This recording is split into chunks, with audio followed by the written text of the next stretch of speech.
மனைவி ஊருக்கு போயிருந்த போது ஒருவர் எழுதிய கவிதை. வருடத்திற்கு ஒரு முறை 2 வாரம் தாய் வீடு போகிறாய். நீயும் பிள்ளைகளும் இல்லாமல் பொலிவிழந்து களையிழந்து காணப்படுகிறது வீடு.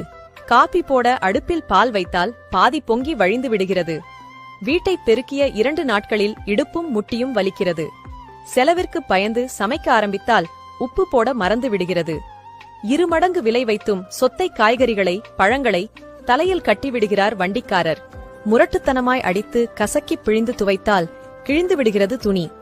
தண்ணீர் மோட்டார் டிவி போட்டால் அணைக்காமல் தூங்கி விடுகிறேன். கதவை பூட்டாமலேயே சமையலறை எரிவாயுவை அணைக்காமலேயே வெளியில் கிளம்பி விடுகிறேன். தயிருக்கும் இட்லி மாவிற்கும் வேறுபாடு தெரியவில்லை.